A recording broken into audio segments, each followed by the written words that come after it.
భారతదేశంలో formula 1 ప్రోగ్రాంకు brand అంబాసిడర్గా ఎవరు నియమితులయ్యారు? శ్రేయస్ అయ్యర్. భారత క్రికెటర్ శ్రేయస్ అయ్యర్ భారతదేశంలోని ఫార్ములా 1 అనగా F1 కార్యక్రమానికి అధికారిక బ్రాండ్ అంబాసిడర్గా నియమితులయ్యారు.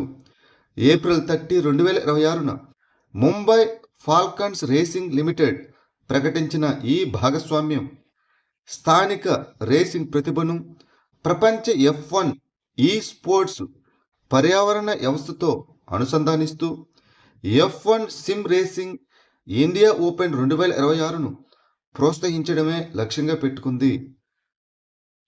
నీటి అడుగున అతిపెద్ద జాతీయ జెండాను ఎగురవేసి గిన్నీస్ ప్రపంచ రికార్డును నెలకొల్పిన రాష్ట్రం లేదా కేంద్రపాలిత ప్రాంతం ఏది? అండమాన్ అండ్ నికోబార్ దీవులు. అండమాన్ అండ్ నికోబార్ దీవులు మే 2, 2026న నీటి అడుగున అతిపెద్ద జాతీయ జెండాను ఎగురవేసి గిన్నీస్ ప్రపంచ రికార్డును నెలకొల్పాయి. స్వరాజ్ ద్వీప్, గతంలో దీన్ని హేవ్లాక్ అని పిలిచేవారు, దీనిలోని రాధానగర్ బీచ్లో ఈ ఘనతను సాధించారు. భారత త్రివర్ణ పతాకం 60 మీటర్ల పొడవు, 40 మీటర్ల వెడల్పుతో ఎగురవేసి గిన్నీస్ ప్రపంచ రికార్డును నెలకొల్పాయి. దేశంలో తొలి కాగిత రహిత న్యాయ వ్యవస్థ రాష్ట్రంగా ఏ రాష్ట్రం ప్రకటించబడింది? సిక్కిం. సిక్కిం భారతదేశపు మొట్టమొదటి కాగిత రహిత న్యాయ వ్యవస్థ రాష్ట్రంగా ప్రకటించబడింది. వేగవంతమైన, పారదర్శకమైన మరియు సాంకేతికత ఆధారిత న్యాయ వ్యవస్థను సృష్టించడమే ఈ ఇనిషియేటివ్ యొక్క లక్ష్యం. ఇది ఈ ఫైలింగ్ మరియు డిజిటల్ కేసు నిర్వహణ వ్యవస్థల వినియోగానికి ప్రాధాన్యత ఇస్తుంది. ఆంధ్రప్రదేశ్లోని ఏ నగరంలో coastal atmospheric research test bed అనగా CART ఓపెన్ ఫీల్డ్ అబ్జర్వేటరీని స్థాపించారు? విశాఖపట్నంలో. Indian institute of tropical meteorology విశాఖపట్నంలోని ఆంధ్ర విశ్వవిద్యాలయంలో కోస్టల్ అట్మాస్ఫియరిక్ రీసెర్చ్ టెస్ట్ బెడ్ను ఏర్పాటు చేసింది. ఈ కార్యక్రమం మిషన్ మౌసంలో భాగంగా భూ విజ్ఞాన మంత్రిత్వ శాఖ, the ministry of earth sciences ఆధ్వర్యంలో ఉంది. తీర ప్రాంత వాతావరణ పరిశీలన, అంచనా మరియు పరిశోధన సహకారాన్ని పెంపొందించడమే దీని యొక్క లక్ష్యం. ఇది ఋతుపవనాల అధ్యయనాలు, సంఖ్యాత్మక వాతావరణ అంచనా నమూనాలు మరియు డేటా సమీకరణను మెరుగుపరుస్తుంది. అంతరించిపోతున్న ఇండియన్ స్కిమ్మర్ను సంరక్షించినందుకు 2026 విట్లీ అవార్డును ఎవరు గెలుచుకున్నారు? పర్వీన్ షేక్. అంతరించిపోతున్న ఇండియన్ స్కిమ్మర్ను సంరక్షించినందుకు పర్వీన్ షేక్ 2026 విట్లీ అవార్డును గెలుచుకున్నారు. ఆమె బాంబే న్యాచురల్ హిస్టరీ సొసైటీతో కలిసి పనిచేస్తున్నారు. ఆమె చేపట్టిన గార్డియన్స్ ఆఫ్ ది స్కిమ్మర్ అనే కార్యక్రమం చంబల్ నది వెంబడి సంరక్షణపై దృష్టి సారిస్తుంది. గ్రీన్ ఆస్కార్స్గా పిలువబడే ఈ అవార్డును లండన్లోని విట్లీ ఫండ్ ఫర్ నేచర్ అందిస్తుంది. ఆమె ప్రాజెక్టు వల్ల స్కిమ్మర్ల జనాభా 2017లో సుమారు 400 నుంచి 2025 నాటికి 1000కి పైగా పెరిగింది. భారతదేశపు మొట్టమొదటి మల్టీలేన్ ఫ్రీ ఫ్లో అవరోధరహిత టోలింగ్ వ్యవస్థ ఏ రాష్ట్రంలో ప్రారంభించబడింది? గుజరాత్. రహదారి టోల్ వసూలును ఆధునీకరించేందుకు భారతదేశం తన మొట్టమొదటి మల్టీలేన్ ఫ్రీ ఫ్లో అవరోధరహిత టోలింగ్ వ్యవస్థను ప్రారంభించింది. దీనిని గుజరాత్లోని నేషనల్ హైవే 48 అనగా సూరత్ నుంచి భరూచ్ సెక్షన్లోని చౌరయాసి టోల్ ప్లాజా వద్ద అమలు చేశారు. ఈ వ్యవస్థ అవాంతరాలు లేని టోల్ వసూలు కోసం వాహనాలు టోల్ ప్లాజాల వద్ద ఆగాల్సిన అవసరం లేదు. దీనివల్ల రద్దీ మరియు ప్రయాణ సమయం తగ్గుతుంది. ఈ వ్యవస్థ ఇంధన సామర్థ్యాన్ని మెరుగుపరుస్తుంది మరియు వాహన ఉద్గారాలను తగ్గించడంలో సహాయపడుతుంది. మహువా పూల పండుగ అనగా దీన్నే ఇప్ప పువ్వు పండుగ అని కూడా అంటాం. దీనిని ప్రధానంగా ఏ రాష్ట్రంలో జరుపుకుంటారు? తెలంగాణ. తెలంగాణలో ఇప్ప పువ్వు పండుగ అని పిలువబడే వార్షిక మహువా పువ్వుల పండుగను జరుపుకుంటారు. ఈ పండుగ ఆదిలాబాద్ జిల్లాలోని నార్నూర్ మండలం జమిడి గ్రామంలో జరుగుతుంది. మహువా పువ్వుల కోత కాలంతో పాటు సాధారణంగా దీనిని ఏప్రిల్ మే నెలల్లో నిర్వహిస్తారు. గిరిజన వర్గాలకు మహువా చెట్టు యొక్క సాంస్కృతిక మరియు ఆర్థిక ప్రాముఖ్యతను ఈ పండుగ తెలియజేస్తుంది. దీనిని ప్రధానంగా గోండ్ అండ్ ఇతర ఆదివాసీ వర్గాల వారు జరుపుకుంటారు. ఈ మహువా పువ్వులను ఆహార పదార్థాలు, సాంప్రదాయ పానీయాలు మరియు ఔషధ ప్రయోజనాల కోసం ఉపయోగిస్తారు.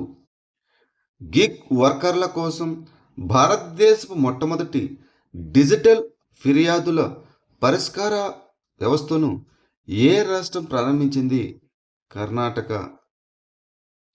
కర్ణాటక మే 1, 2026న గిగ్ వర్కర్ల కోసం భారతదేశపు మొట్టమొదటి డిజిటల్ ఫిర్యాదుల పరిష్కార వ్యవస్థను ప్రారంభించింది.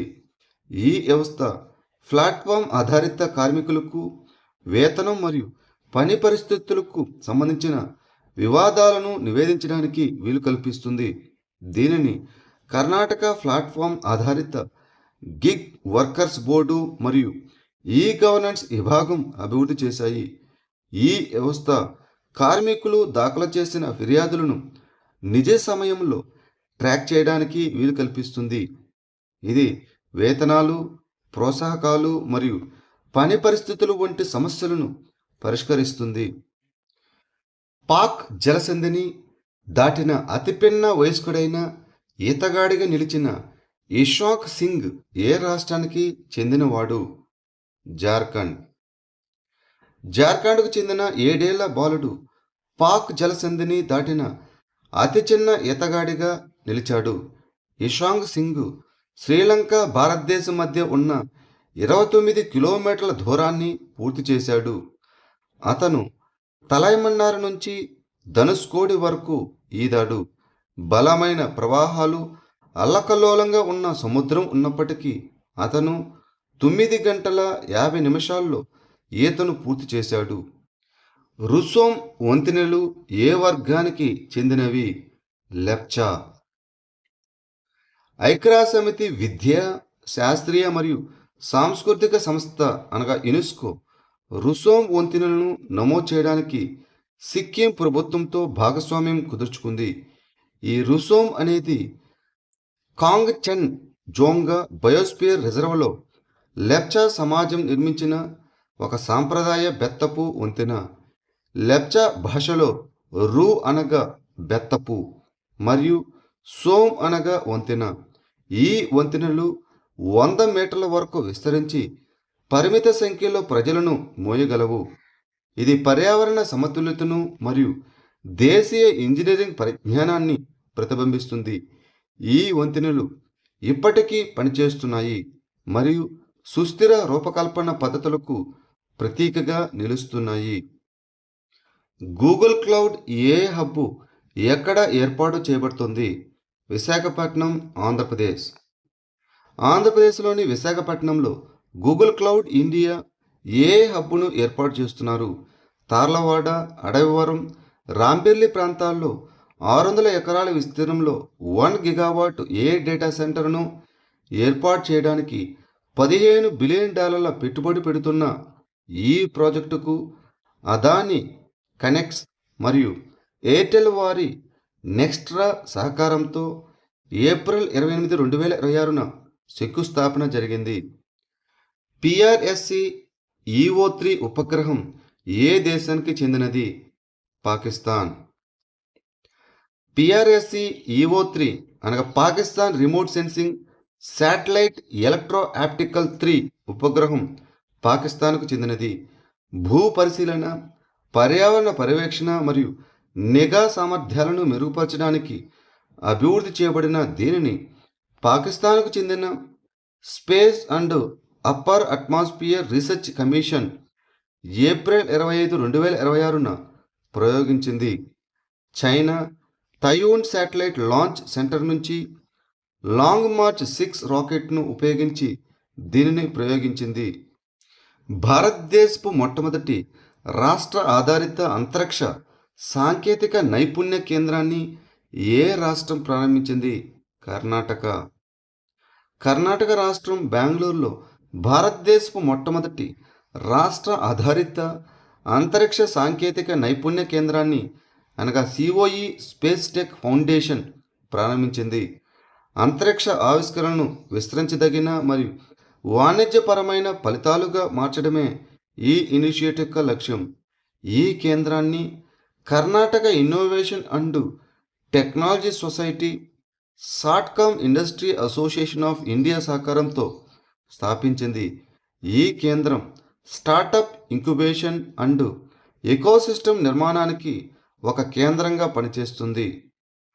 కొకైన్ అక్రమ రవాణాకు వ్యతిరేకంగా మే 2026లో నార్కోటిక్స్ కంట్రోల్ బ్యూరో ఎన్సిబి ప్రారంభించిన ఆపరేషన్ పేరు ఏమిటి? Operation white strike.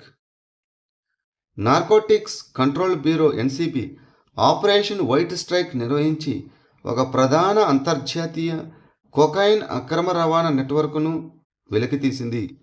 Mumbai logistics corridor నుంచి 1745 కోట్ల విలువైన సుమారు 349 కిలోగ్రాముల అత్యంత నాణ్యమైన కొకైన్ను స్వాధీనం చేసుకున్నారు. 6 నెలల పాటు నిఘా మరియు సమాచార సేకరణ తర్వాత ఈ ఆపరేషన్ జరిగింది. కోట్గఢ్ వన్యప్రాణుల అభయారణ్యం ఏ రాష్ట్రంలో ఉంది? ఒడిస్సా. కోట్గఢ్ వన్యప్రాణుల అభయారణ్యం ఒడిస్సాలోని తూర్పు పీఠభూమి ప్రాంతంలోని కంధమాల్ జిల్లాలో ఉంది. ఇది గొప్ప జీవవైవిధ్యం కలిగిన తేమతో కూడిన ఆకురాల్చే అటవీ పర్యావరణ వ్యవస్థగా వర్గీకరించబడింది. ఈ అభయారణ్యంలో అటవీ ప్రాంతాలలో లేదా వాటికి సమీపంలో నివసించే కుటియా కొంద్ మరియు దేశీయ కొంద్ వంటి గిరిజన వర్గాలు ఉన్నాయి.